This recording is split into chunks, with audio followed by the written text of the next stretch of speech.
Welcome to Creating Smarter Spaces, where every episode you'll learn about another aspect of the intersection between technology, innovation, and the built environment.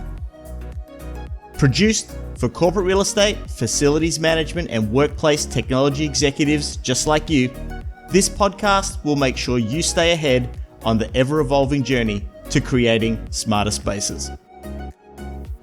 In this episode, I'm going to talk about sustainability. Energy is the number one resource we consume around the clock to keep our spaces running. It's also the source of the biggest impact our spaces have on the environment.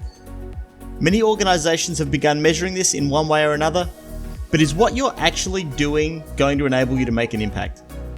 In this episode, I'll discuss what you need to do to make sure you have what you need to actually make a difference. I'm your host, Michael Prusciula, and this is Creating Smarter Spaces. So let's dig in.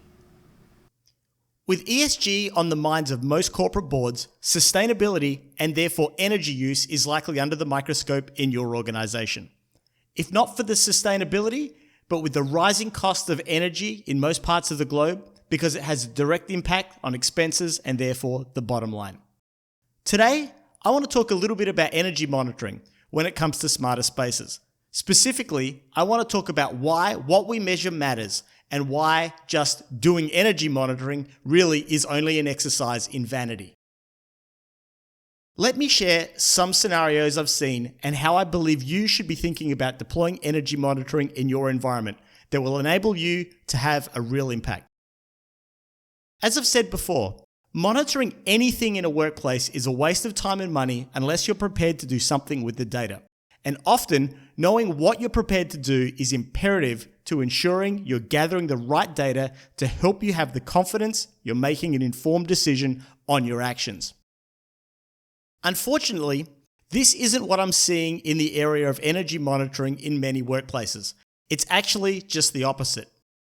What I've seen in the wild is yes, there are a lot of companies out there looking to measure energy usage, which is great. But when you scratch a little bit below the surface and get into what and how they're actually doing the monitoring, it gets pretty useless. It's like using a hack off of Instagram to get rock hard abs in 30 days. It sounds like a good idea, it looks like a good idea, but at the end of the day, it doesn't really work. When you peek below the surface of many workplace energy monitoring solutions, what I'm finding is they're doing it all manually. Typically, using power usage reported by their utility, scraping data off bills, or if they're super advanced, getting very rudimentary data from a power monitor at the tenancy or the floor level. Now, like most things in smart spaces, there are degrees of advancement or capabilities you can offer, each one more advanced or better than the other. A similar one here is occupancy, which I discussed in episode 4. I'll put a link in the show notes below. But when it comes to energy, while knowing what you're using is interesting, and knowing it on a per square foot or per square meter basis is nice, it doesn't really give you anything you can action. It allows you to say, yes, we're monitoring our energy usage, and maybe we're keeping track of it on an executive dashboard that we distributed to some executives in the organization. But it's pretty useless beyond that. Say I have a report that says I have a space in New York City that's using X kilowatts per hour per square foot. I also have one in London that's doing Y, and another one in Kuala Lumpur, Malaysia, that's doing Z. This report tells me that New York City is the most expensive and Kuala Lumpur is using the most power. Okay, great. But what else is this data going to enable me to do? There's no context. Do you know why? Why is KL using more than New York? Maybe it's a different type of site. Okay, great, but still, so what?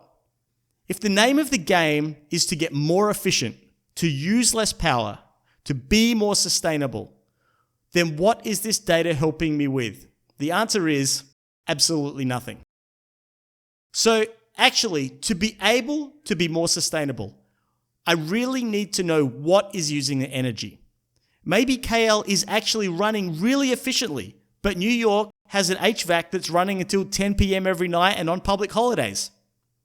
Maybe there's a fridge in the kitchen that has an issue and suddenly started using 3 times more power than it usually does. Maybe you have 100 televisions or displays in the space that are running permanently 24 hours a day, 7 days a week.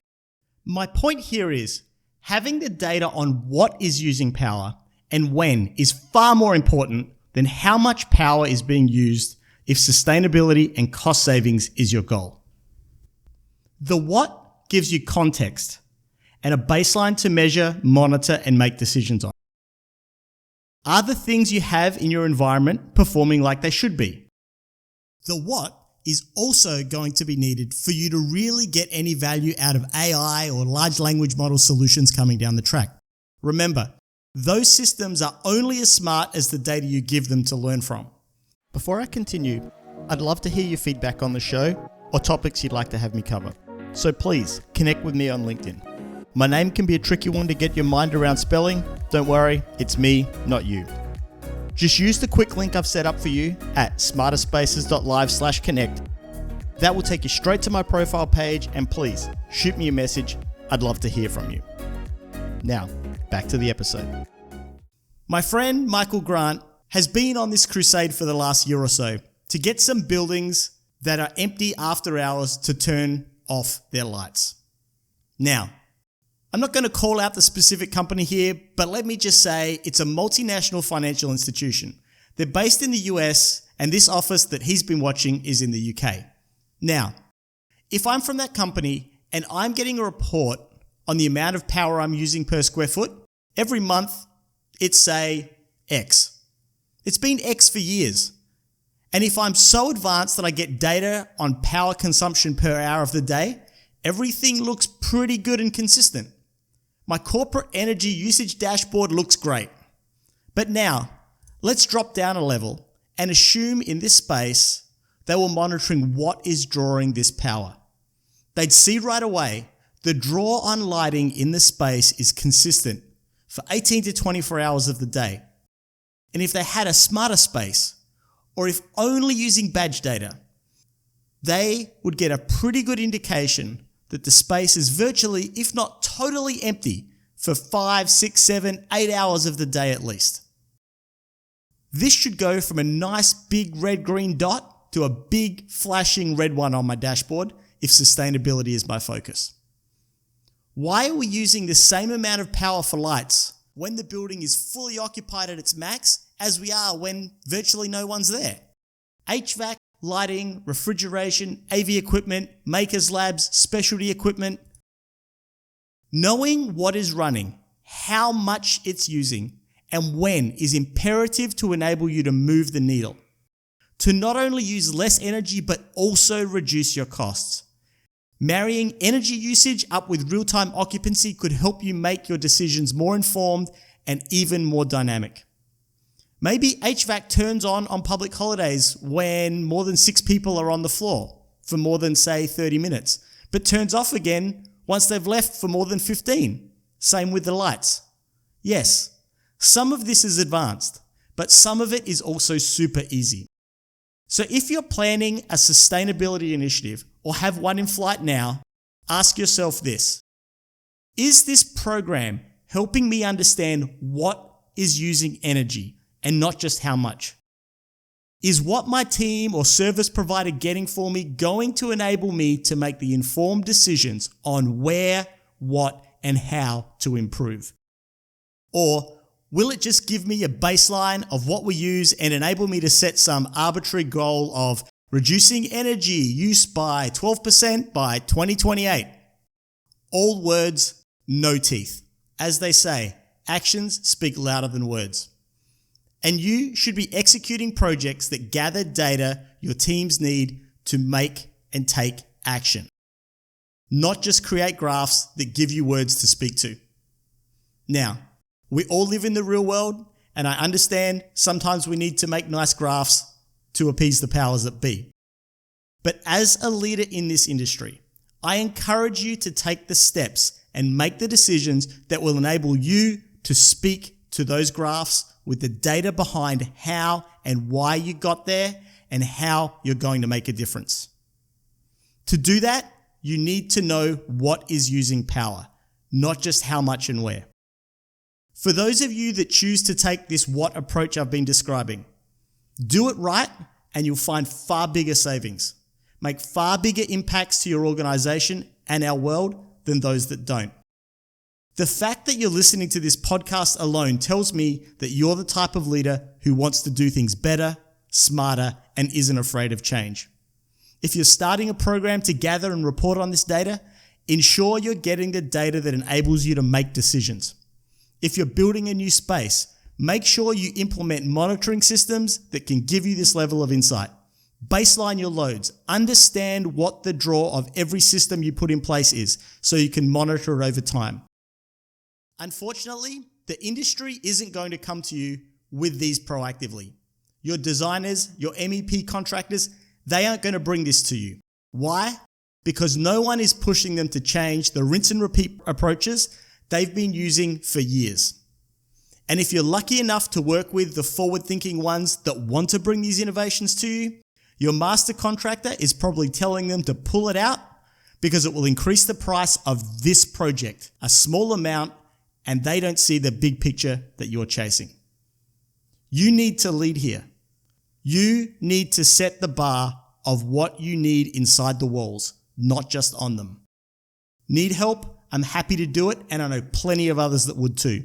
You know where to find me, smarterspaces.live/connect. While I talk about a lot of cool technology and the importance of end user experience, there's nothing more important to our world right now than making sure we take real, actionable, measurable steps to reversing the impacts we have had on this world as humans. In a 2022 report from McKinsey, they say real estate drives approximately 39% of total global emissions. Approximately 11% of these emissions are generated by manufacturing materials used in the buildings, steel, cement, etc., while the rest, 28%, is emitted from the buildings themselves and by the generated energy that we use to power them. This audience, you are the people who can make the calls and enact the change here. And any way I can play a role in helping make that happen, I want to. Get the right data so you can make the right decisions. Your shareholders will thank you, your boss will thank you, the children in your life will thank you, and if it means anything to you, I'll also thank you. And on that note, I'm going to get off my soapbox. So that's a wrap on today's episode. But before we leave today, just a reminder, I make this podcast for you. So if it's something you like and feel others would too, please consider leaving a review on your podcast platform of choice or share it with a colleague or friend. Not sure how to? Not a problem. Just point them to smarterspaces.live/listen and all the options will be available right there. As always, one final disclaimer, all views and opinions I share on this podcast are my own and may not necessarily be those of my employer. I trust you've enjoyed today's topic and I hope you'll tune in for another episode soon. This is where real estate, facilities management, and technology converge. This is creating smarter spaces.